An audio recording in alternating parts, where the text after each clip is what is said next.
Halo semuanya, bersama ID Stack kali ini kita akan coba untuk melakukan eksplorasi dari suatu runtime yang baru saja dibuat oleh Ryan Dahl, yaitu Dino.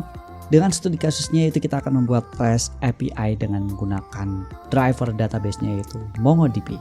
Dan apa saja yang akan kita buat? Kita akan melakukan proses create, read, update, dan delete atau RESTful API untuk membuat endpoint mendapatkan data task. Kemudian kita bisa melakukan proses untuk membuat data task baru. Kita juga bisa mendapatkan suatu data task yang baru saja kita buat dengan satu persatu dengan ID yang dipilih. Kemudian kita juga bisa mengupdate data yang kita buat sampai dengan menghapus data yang ada di dalam database MongoDB. Dan seri tutorial ini juga dibuat bersama Exabytes yang merupakan layanan web hosting dengan review sangat baik dan memiliki pilihan paket yang bisa teman-teman gunakan. Dan layanan apa saja sih yang bisa teman-teman dapatkan dengan Exabytes ini? Di sini teman-teman bisa pilih beberapa paket yang ada, semisal untuk paket WordPress atau hosting sendiri, atau jika teman-teman ingin memiliki virtual private server, Exabytes juga menawarkan Cloud VPS dan dedicated server. Dan layanan dari Exabytes juga tidak kalah menarik, di mana sudah membantu banyak pelaku usaha UMKM atau UKM untuk memiliki website dan bisa fokus untuk berjualan secara online.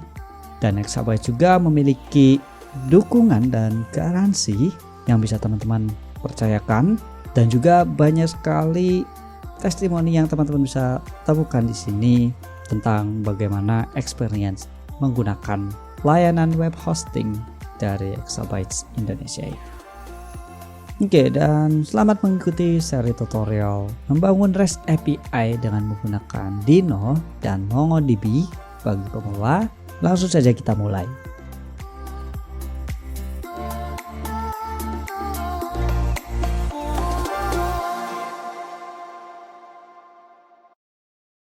Oke, untuk Deno-nya itu sendiri teman-teman bisa akses di web resminya yaitu deno.land, di mana Dino ini memiliki icon yang sangat unik. Bisa teman-teman lihat di sini memiliki iconnya itu kepala dinosaurus, dan di sini juga memiliki beberapa link yaitu proses instalasi, manual dokumentasi, runtime, API, standard library, dan beberapa modules yang dimiliki oleh Dino.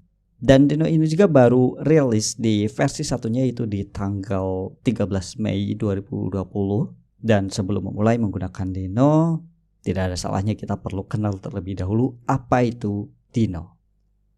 Dino ini merupakan sebuah runtime untuk JavaScript dan TypeScript dengan menggunakan V8 engine yang sama dibuat seperti halnya Node.js, tapi dibangun dengan bahasa Rust. Jadi dengan memanfaatkan Rust ini, runtime yang dibangun oleh Ryan Dahl yang merupakan seorang kreator atau pencipta dari Node.js juga, mengembangkan Dino ini merupakan alternatif untuk membuat suatu runtime dengan aman, atau secara default ini kita buat aman karena kita bisa bebas menentukan kapan kita akan menggunakan proses read, write dari suatu file, akan menggunakan suatu network environment access, dan kita tidak perlu lagi khawatir jika terjadi suatu malware atau virus yang bekerja di balik dari aplikasi yang kita buat dengan Dino ini, karena kita bisa menentukan apakah program ini kita memerlukan suatu read-write system atau terhubung dengan suatu network. Kemudian Dino ini dibangun dengan standar modul ECMAScript 6 atau ES6, dan proses instalasi third party atau modul library-nya kita akan gunakan melalui imports, bukan lagi menggunakan Node Package Manager, karena di dalam Dino Package Manager yang digunakan akan memproses pada saat kita memanggil package atau bukan hanya third party saja melalui function imports. Nah, sebelum kita mulai, di sini kita akan jelaskan terlebih dahulu aplikasi atau sampel project yang akan kita buat. Kita akan gunakan dengan bahasa TypeScript. Tapi jika teman-teman sudah terbiasa menggunakan JavaScript, teman-teman bisa menggunakannya, karena sekali lagi Dino ini bisa menjalankan JavaScript, juga TypeScript sekaligus. Kemudian mungkin sedikit tips atau saran jika teman-teman ingin menggunakan Dino. Tidak ada salahnya jika teman-teman mulai dengan membuat suatu project dengan Node.js atau membangun back-end service dengan menggunakan Express yang bisa teman-teman temukan juga di IDStack. Dan text editornya kita seperti biasa akan menggunakan Visual Studio Code karena di sana terdapat extension yang membantu kita untuk membangun suatu aplikasi menggunakan Deno Runtime. Oke, dan untuk proses instalasinya mudah sekali, teman-teman bisa akses kembali ke dalam situs resminya dan sini terdapat menu install, dimana jika teman-teman menggunakan Mac atau Linux bisa mendownload file installernya dengan menggunakan curl melalui terminal, atau jika teman-teman menggunakan Windows bisa teman-teman gunakan PowerShell, bukan command prompt seperti biasa tapi menggunakan PowerShell, atau kita bisa install melalui beberapa software manager seperti Homebrew, Chocolatey, atau Scoop, atau bisa menggunakan Cargo. Jadi teman-teman bisa pilih saja proses instalasinya dan sampai teman-teman bisa menjalankan Dino di dalam terminal seperti ini. Kemudian teman-teman juga bisa mencoba untuk membuat suatu file dengan extension TypeScript dan bisa meng-copy paste isinya seperti ini, atau bisa menjalankan file TypeScript yang sudah disediakan oleh Dino. Jika kita buka di sini akan menampilkan suatu console log dengan string welcome to Dino, dan kita bisa coba copy paste dan jalankan di dalam terminal.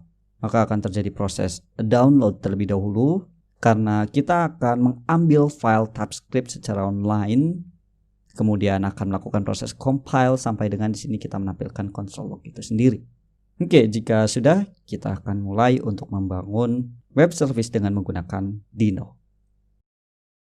Dan karena kita akan menggunakan database dengan MongoDB, tentu saja kita perlu untuk menginstal MongoDB ini yang teman-teman bisa akses di situs resminya yaitu mongodb.com. Di sini teman-teman bisa mulai di bagian try free atau start free di sini untuk mencoba menginstal database MongoDB ini ke dalam sistem kita. Oke, kita pilih try free di sini.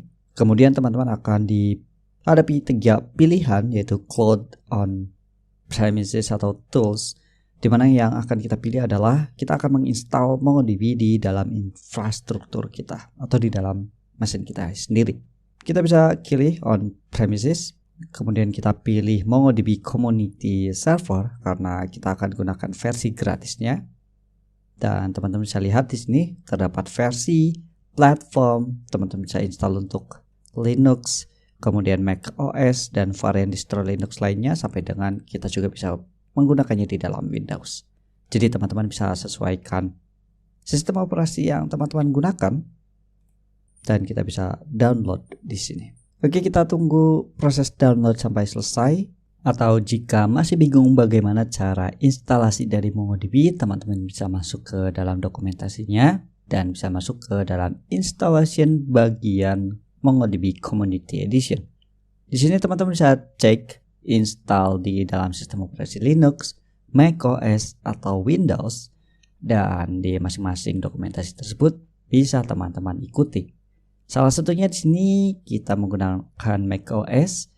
Kita juga bisa menggunakan Homebrew untuk proses instalasi dari MongoDB-nya itu sendiri, dengan syarat teman-teman sudah menginstal Homebrew-nya terlebih dahulu dan sudah memiliki Xcode tools, di mana kita membutuhkan command line tools yang dapat menjalankan Homebrew itu sendiri.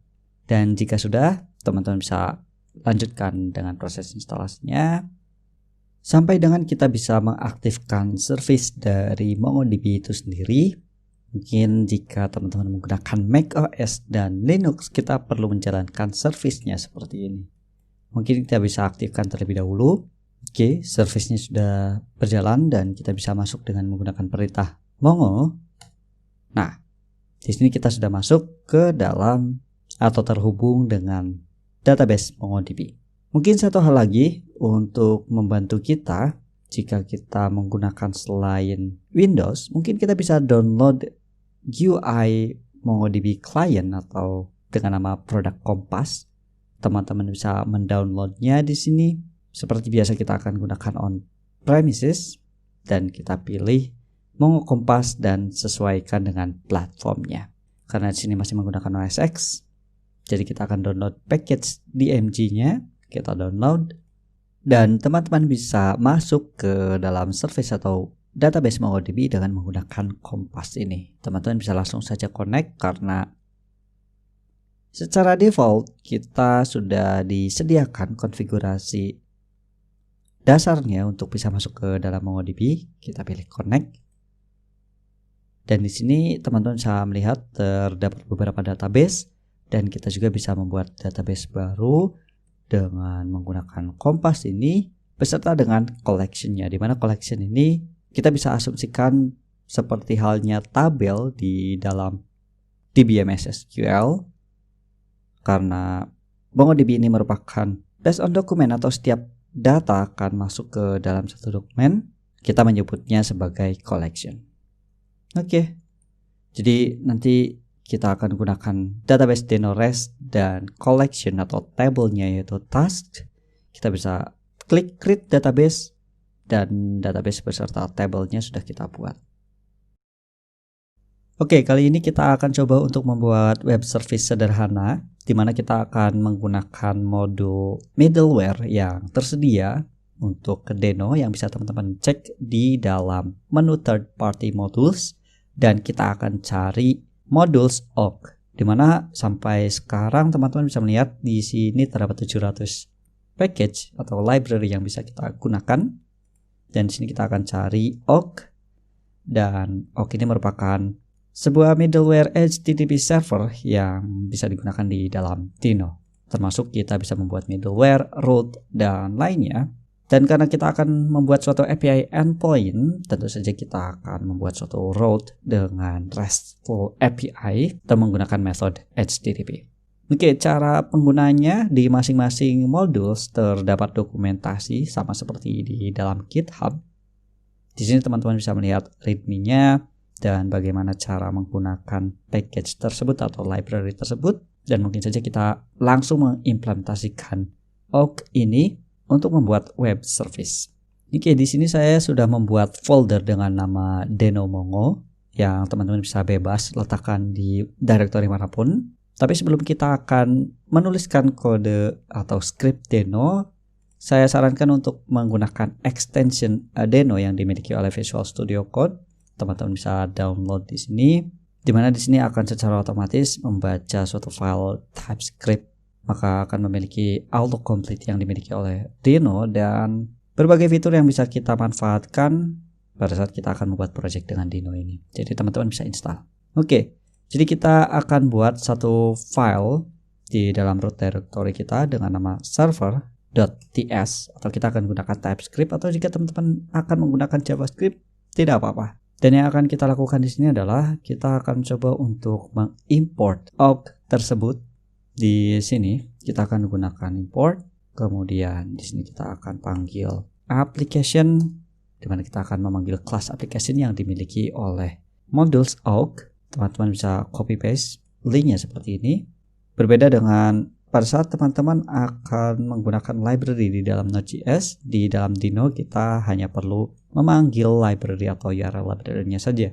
Dan di sini kita akan coba untuk buatkan objek dengan variable app untuk memanggil kelas application. Kemudian di sini kita akan tentukan portnya. Kita akan berikan port 3000.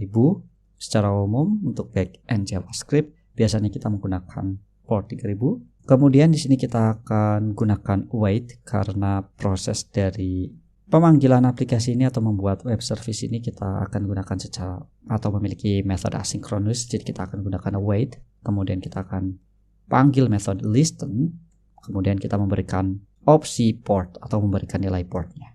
Oke, seperti ini kita baru saja membuat object application.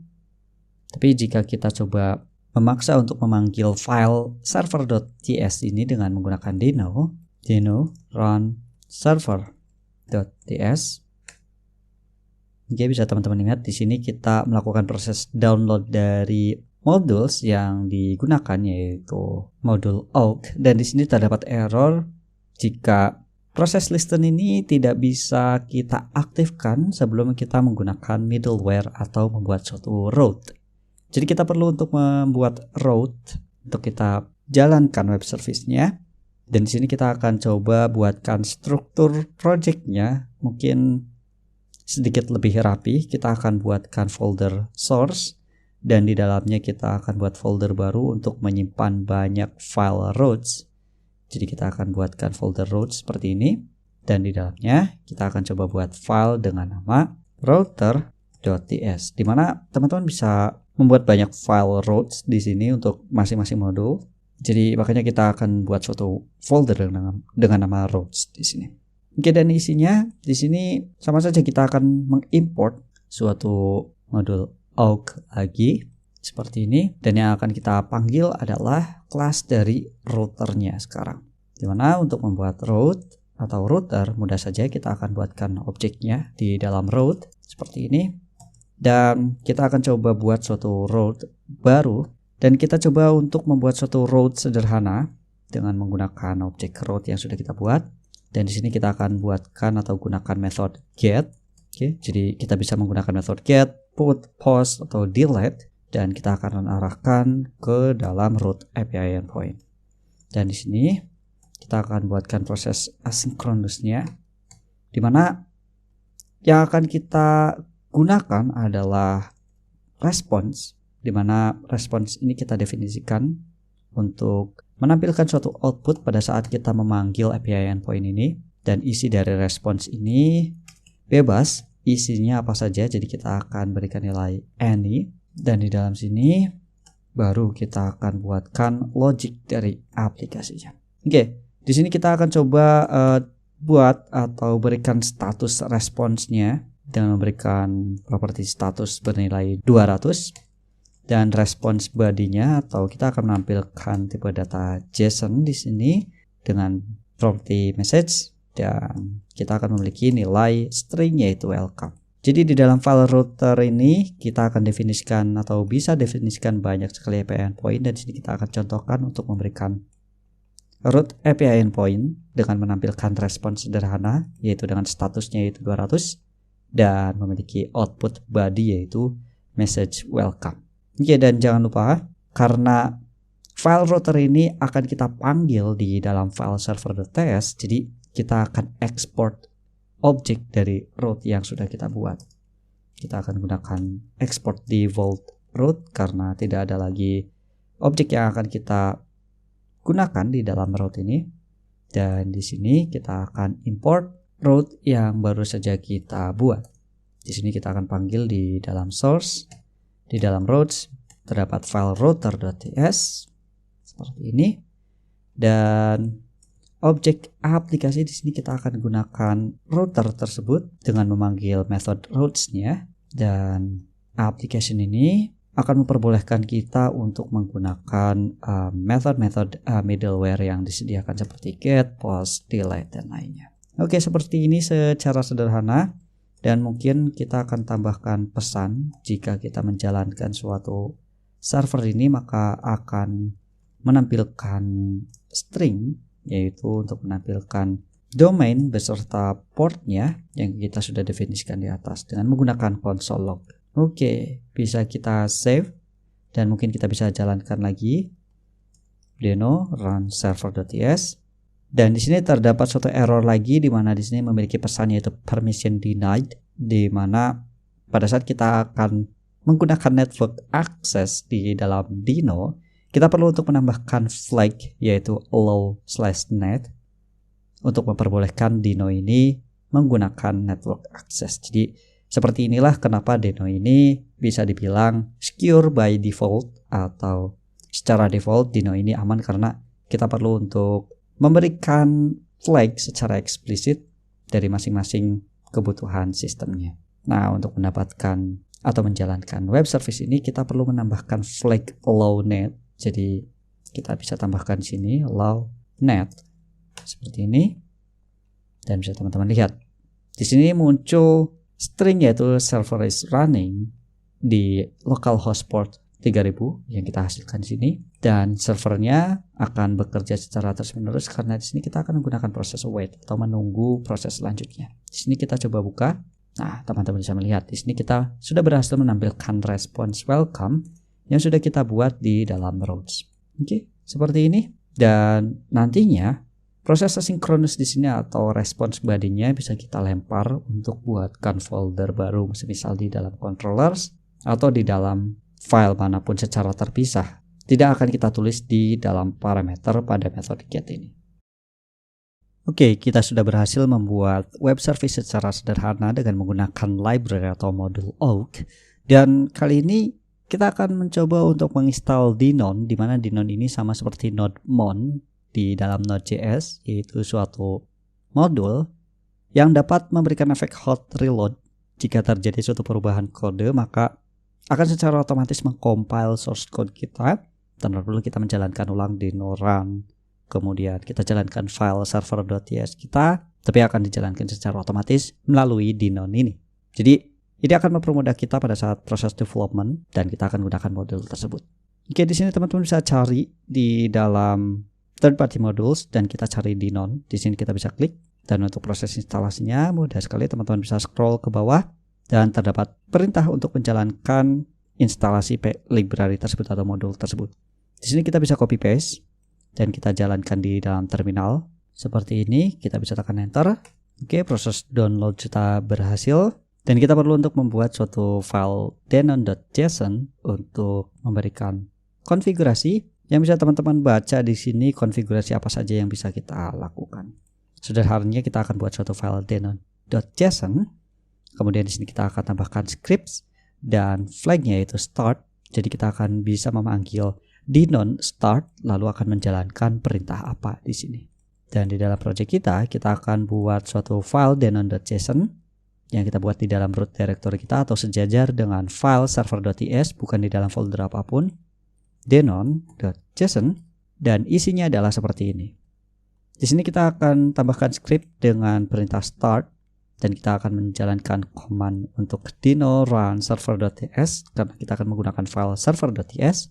Jika teman-teman menggunakan file dengan index misal atau serve untuk menjalankan aplikasinya atau middleware-nya, bisa teman-teman sesuaikan. Dan di sini terdapat allow, di mana allow ini merupakan flag yang sudah kita bahas sedikit sebelumnya.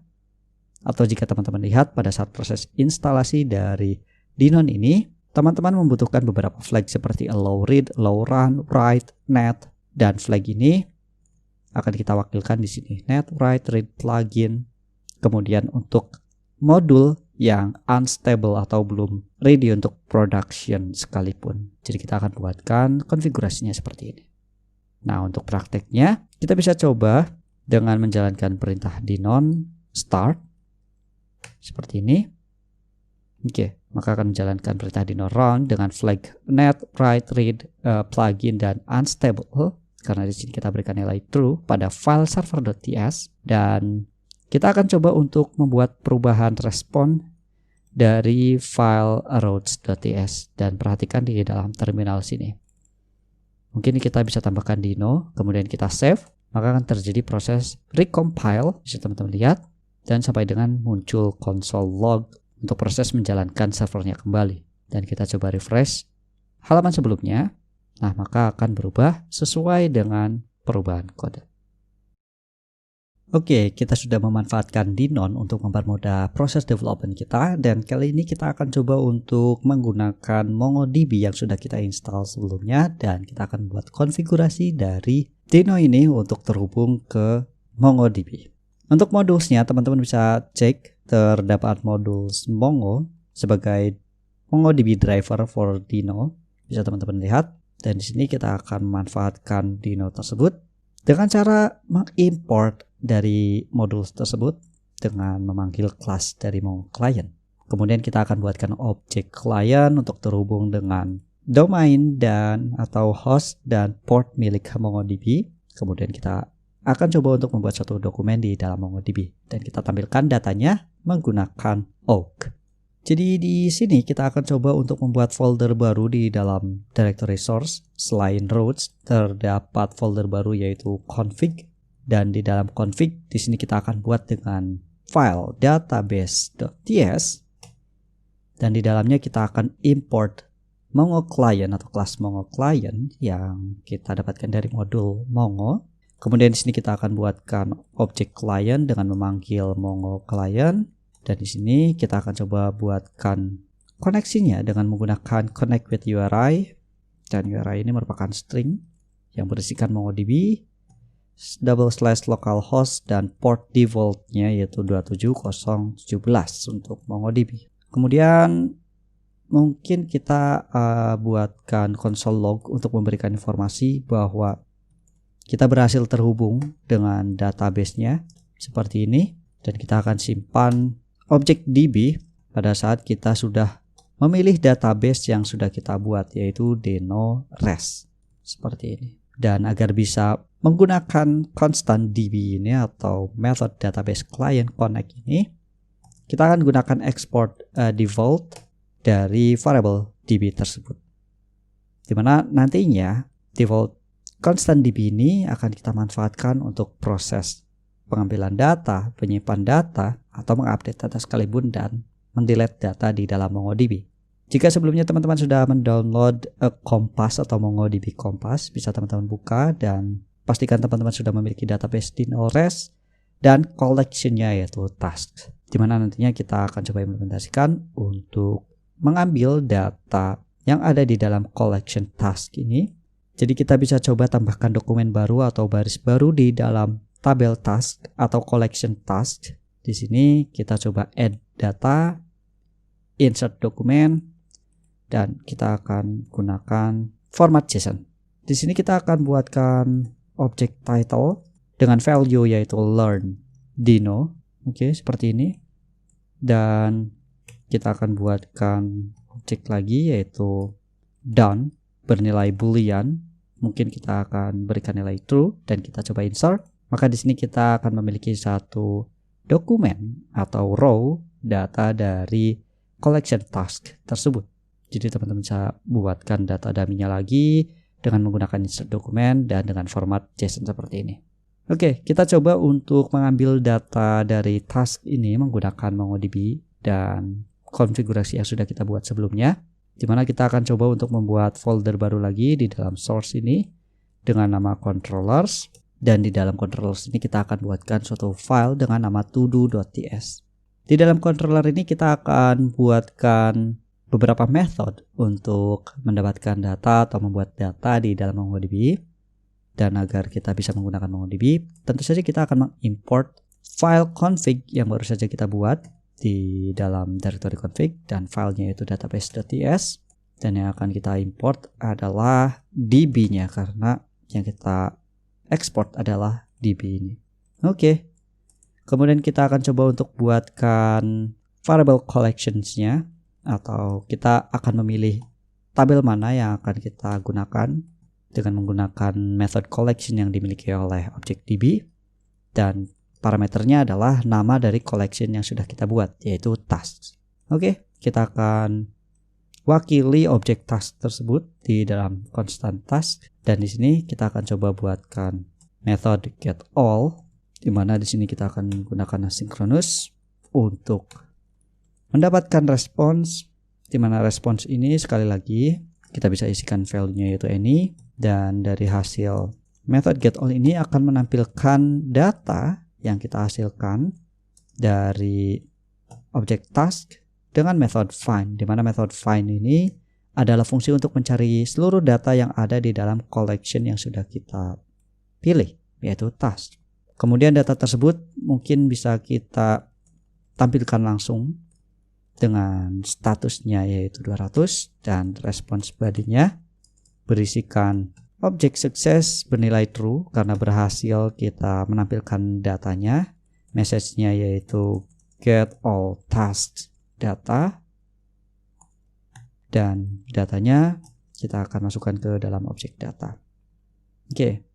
Di sini kita akan assign suatu variabel dengan menggunakan await karena proses task find ini merupakan proses asinkronus. Jadi pastikan terlebih dahulu proses find ini selesai, baru kita masukkan ke dalam constant data dan kita akan lanjutkan ke script selanjutnya. Mungkin itu perbedaannya pada saat kita akan menggunakan TypeScript dengan Project Express di dalam Node.js, tapi ini akan sedikit mirip atau mungkin sudah terbiasa jika teman-teman menggunakan Express atau Project Node.js. Oke, dan agar dapat bisa menggunakan method getAll ini, kita akan gunakan export, dan export ini akan bernilai banyak sekali metode yang akan kita buat, salah satunya yaitu getAll. Jadi kita definisikan method getAll ini di dalam export agar kita bisa gunakan getAll ini di lain file, terutama di dalam file router ini, karena nantinya setiap proses kita akan pindahkan atau kita wakilkan di dalam file controller todo.ts ini. Oke, jadi kita akan buat sesimpel mungkin. Kita akan definisikan method untuk mendapatkan data dari todo tersebut, dimana sebelumnya kita perlu untuk mengimport getAll yang ada di dalam file controllers dan kita pilih todo.ts seperti ini. Kemudian kita akan coba buatkan banyak sekali API endpoint, bisa kita gabungkan seperti ini. Kita buatkan new line, kemudian kita akan gunakan metode get lagi. Di sini kita akan berikan API endpoint /API /v1 task, dan API ini akan memanggil metode getAll yang sudah kita buat sebelumnya seperti ini. Jadi tampilannya akan lebih rapi daripada kita akan tuliskan fungsinya di dalam parameter kedua pada metode HTTP seperti contoh sebelumnya. Jadi pada saat kita akan memanggil API endpoint task, kita akan memanggil method getAll, di mana getAll ini kita dapatkan dari file todo.ts di sini.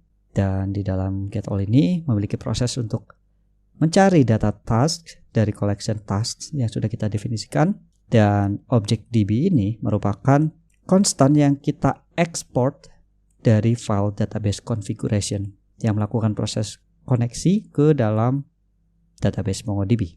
Oke, jika kita save, teman-teman seharusnya sudah menjalankan proses daemon run atau daemon start.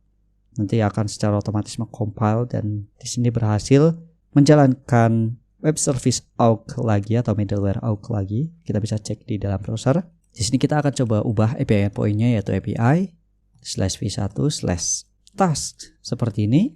Nah, teman-teman bisa melihat. Di sini kita berhasil mendapatkan respon sukses true, message getAll task data, dan datanya merupakan tipe data array yang merupakan hasil dari metode find oleh MongoDB atau melalui modul Mongo.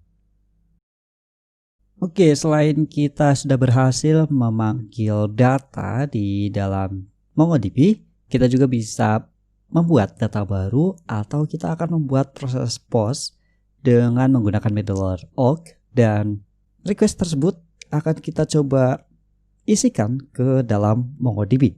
Jadi di dalam file todo.ts, di sini kita akan buatkan method baru. Kita akan gunakan constant insert one. Seperti biasa kita akan gunakan proses asinkronus juga.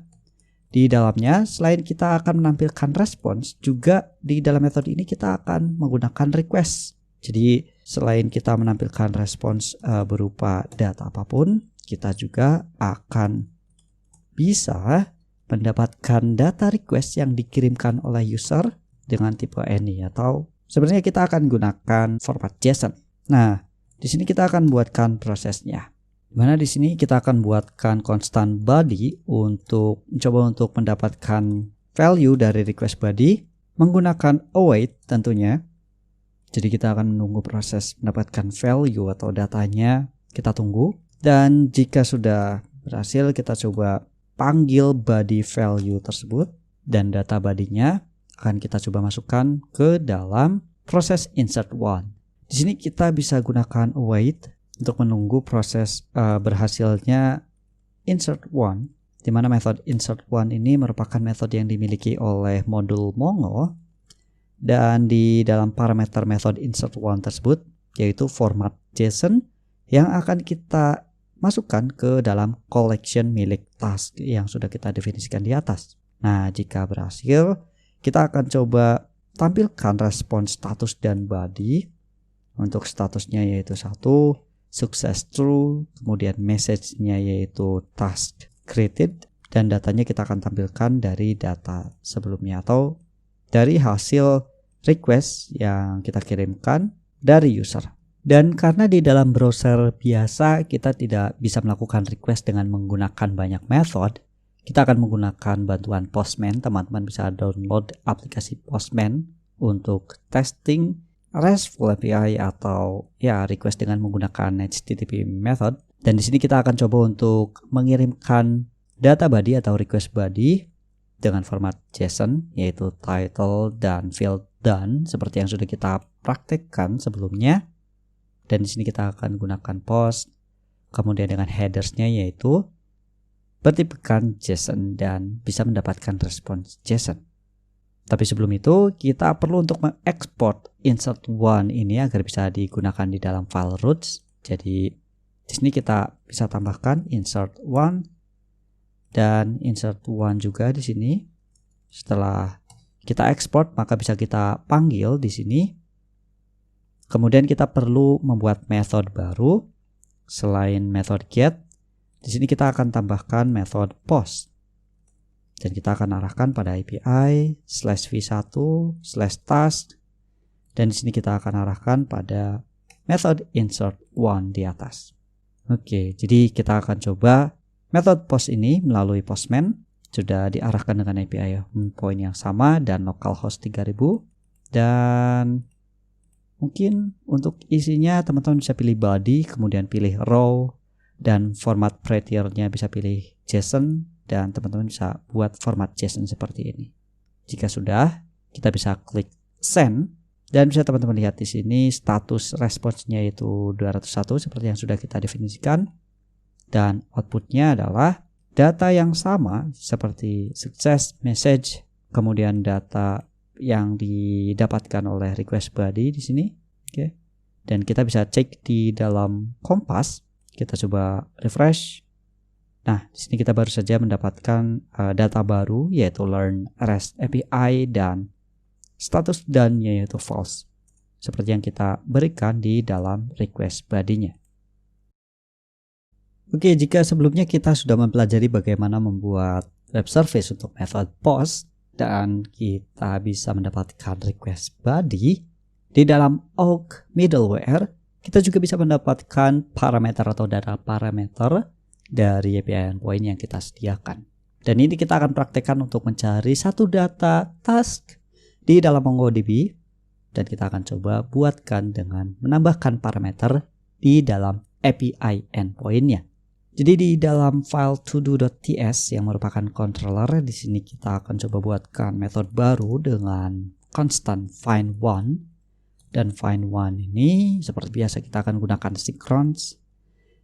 Dan di dalamnya selain kita akan menampilkan respons, kita akan menggunakan params. Di mana params ini adalah properti yang kita bisa mendapatkan data parameter dengan mudah, yang dimana kita akan praktekkan untuk memberikan ID dari suatu data di dalam MongoDB, dan berdasarkan ID tersebut kita akan cari satu data dari collection task. Di sini kita akan definisikan bahwa seperti biasa respons kita akan berikan ini, dan untuk mempermudah params juga di sini kita akan berikan nilai any. Dan di dalam sini kita akan buatkan logiknya, di mana kita akan coba simpan data konstan untuk mendapatkan hasil dari query find one dari properti atau object task atau collection task, di mana di sini kita memiliki parameter di dalam find one untuk memberikan berdasarkan kolom apa kita mencarinya.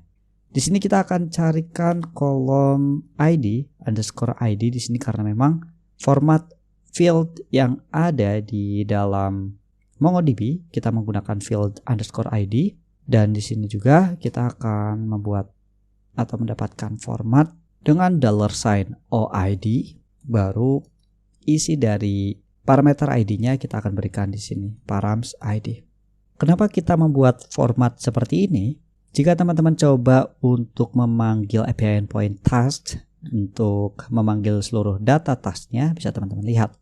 Di sini struktur data dari masing-masing dokumen, kita memiliki objek ID atau property ID, dan di dalamnya terdapat objek lagi dengan field atau objek $OID dan baru ID-nya.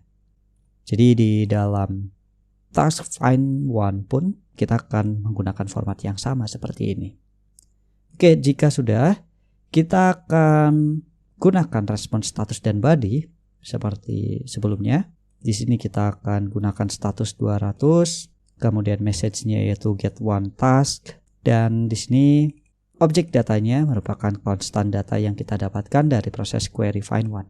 Oke, agar kita bisa gunakan di dalam routes, seperti biasa kita export find one-nya di dalam sini, find one, dan di dalam routes.ts kita mengimportnya find one. Kemudian di sini kita akan coba buatkan API endpoint dengan metode get dengan API /v1/task, dan di sini kita akan coba berikan parameter dengan field atau objek ID seperti ini.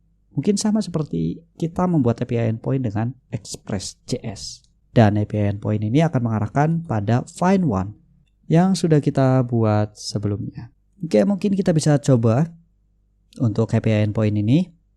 Kita bisa save router.ts-nya dan pastikan proses compile-nya sudah berjalan atau berhasil sampai dengan menampilkan server is running.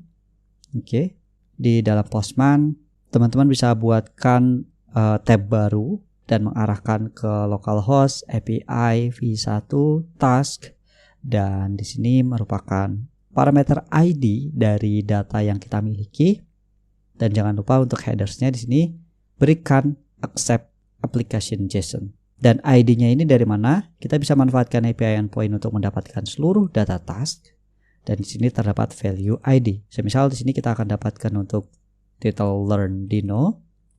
Kita copy dan kita akan berikan di sini karena parameter ID berada di dalam segmen setelah task seperti ini ID, dan ID ini akan kita manfaatkan untuk params ID, atau kita akan mendapatkan value-nya melalui params, dan ID ini merupakan parameter yang kita berikan di sini untuk name-nya.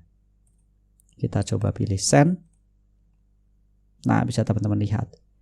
Di sini kita menampilkan sukses message, kemudian datanya bisa teman-teman perhatikan di sini bertipekan objek. Jadi memiliki satu data task saja dibandingkan dengan get all task. Di sini datanya merupakan tipe data array yang memiliki banyak objek. Tapi di sini hanya menampilkan satu objek task saja dengan ID yang kita berikan. Bisa teman-teman perhatikan ID-nya pun sama. Oke, kita sudah berhasil bagaimana menggunakan params untuk mendapatkan data yang kita berikan di dalam URI. Dan kali ini kita akan coba untuk menggabungkan menggunakan response, params, dan request dalam satu API endpoint untuk proses update task yang sudah kita buat sebelumnya. Jadi di dalam file todo.ts di sini kita akan coba untuk buatkan metode baru constant update one. Dan di sini kita akan gunakan asynchronous juga. Di sini kita akan gunakan response, params, dan request sekaligus. Di mana kombinasi dari kita membuat data baru dan mengambil satu data dari MongoDB. Dan untuk isi atau data dari masing-masing properti kita akan gunakan ini. Kemudian params juga dan request. Oke.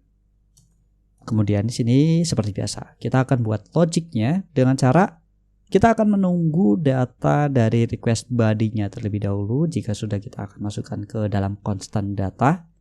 Jadi sama seperti proses create atau insert one, kita bisa copy paste seperti ini, kemudian kita masukkan di sini. Jika sudah, kita akan menggunakan proses await lagi untuk menunggu proses update dari collection task yang sudah kita buat.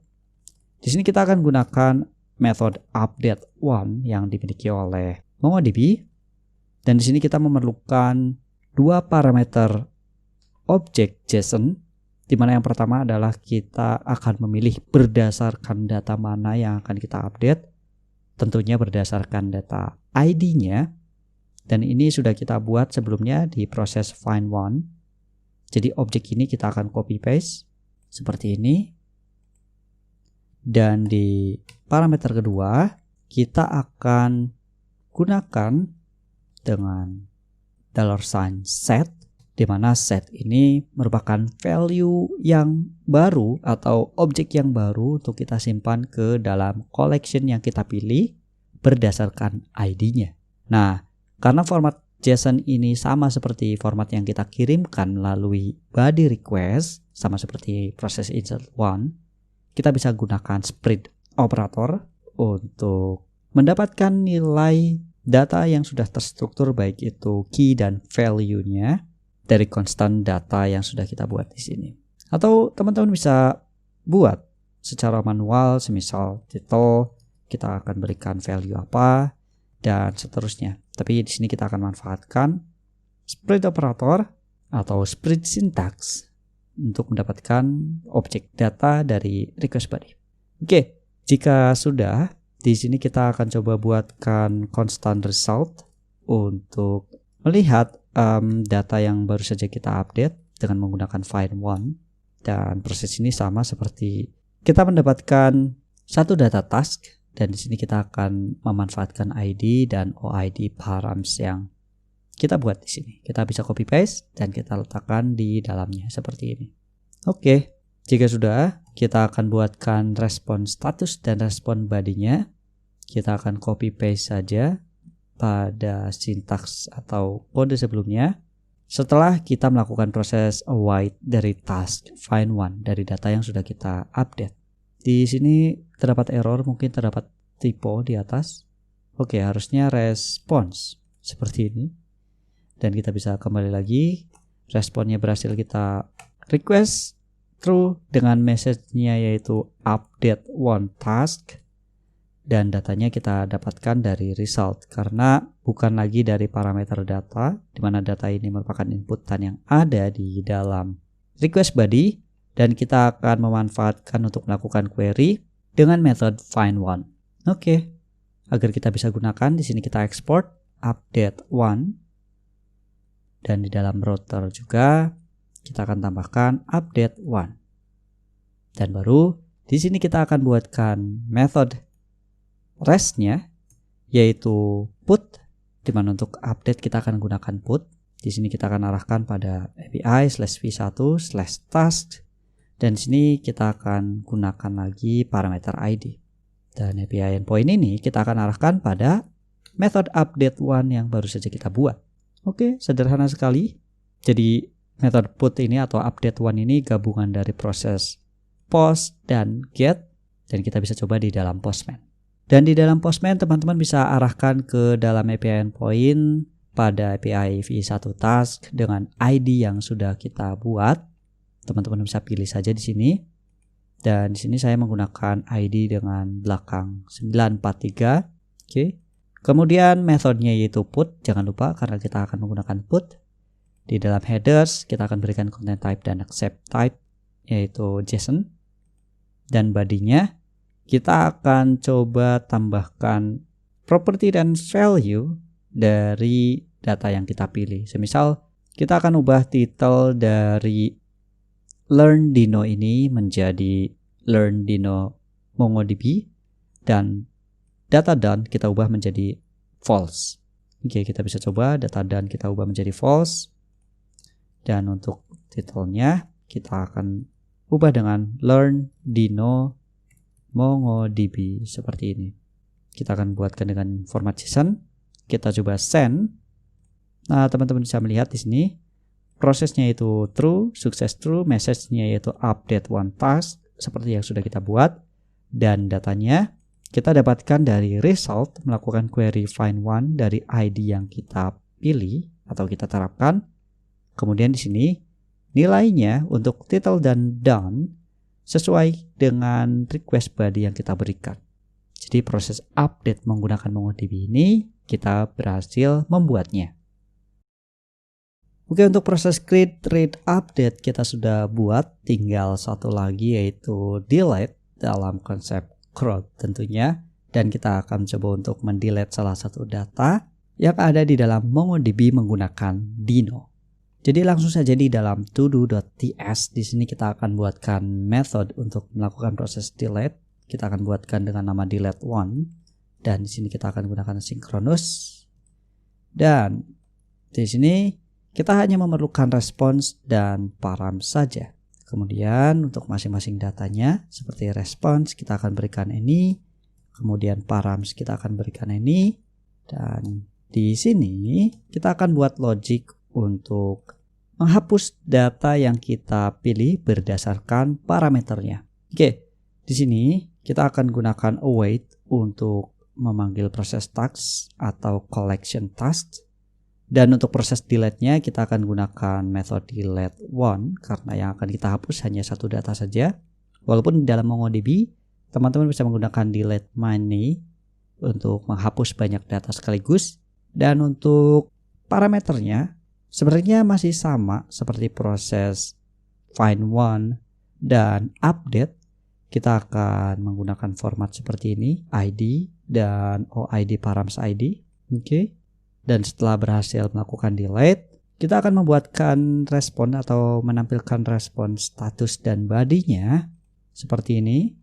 Status 200, respon body sukses true, message-nya itu delete one task, dan datanya null karena memang kita tidak perlu untuk menampilkan data apapun. Oke, agar bisa menggunakan delete one, kita bisa export di sini delete one, dan di dalam router.ts kita akan tambahkan delete one juga. Nah, untuk proses delete di dalam REST method kita akan gunakan method delete, dan untuk API-nya atau endpoint-nya kita sama menggunakan task dan kita arahkan dengan menggunakan parameter ID. Kemudian di sini kita akan manfaatkan method delete one yang sudah kita buat sebelumnya. Dan langsung saja kita bisa coba di dalam Postman. Di dalam Postman, teman-teman bisa memilih method delete dan menggunakan API endpoint yang sudah kita tentukan. Tinggal kita menambahkan parameter ID-nya. Dan di sini, yang akan kita hapus data dari tasknya adalah mungkin dari learn REST API ini akan kita hapus. Jadi kita memerlukan data ID-nya, kita bisa copy paste. Dan kita letakkan di segmen setelah task seperti ini. Untuk headers kita akan berikan accept application JSON dan tanpa mengirimkan body apapun karena untuk memilih suatu data kita memanfaatkan params ID. Oke, kita bisa klik send untuk melakukan proses delete. Oke, di sini berhasil menampilkan respon true, message delete one task, dan kita bisa coba manggil get all task di sini. Kita klik send, apakah data learn REST API ini berhasil kita hapus? Oke, datanya hanya satu saja yang muncul, yang artinya untuk ID yang kita pilih di sini berhasil kita hapus. Oke, kita sudah berhasil membuat proses create, read, update, dan delete dengan menggunakan Dino dan database-nya menggunakan MongoDB. Dan untuk Dino ini masih perlu banyak pengembangan karena kita tidak bisa atau belum bisa berbicara bahwa Dino ini mampu menggantikan Node.js atau Node.js karena kita perlu tahu terlebih dahulu bagaimana perkembangannya nanti, dan Node.js juga sudah terhitung mature atau sudah stabil. Tapi tidak ada salahnya jika teman-teman eksplorasi terlebih dahulu dan persiapkan teman-teman belajar tentang TypeScript dan memahami konsep asinkronus di dalam JavaScript atau mempelajari tentang IS modul. Nah, untuk tutorial lainnya mungkin kita bisa coba Dino ini menggunakan driver database yang lain semisal MySQL, Postgres, SQLite dan lainnya. Dan jangan lupa untuk teman-teman like video ini jika teman-teman suka, share jika bermanfaat, dan jangan lupa subscribe channel ID Stack untuk mendapatkan tutorial lainnya. Jangan lupa untuk follow semua sosmed kita, baik fanpage Instagram dan join grup Telegramnya. Dan sampai jumpa di seri tutorial lainnya.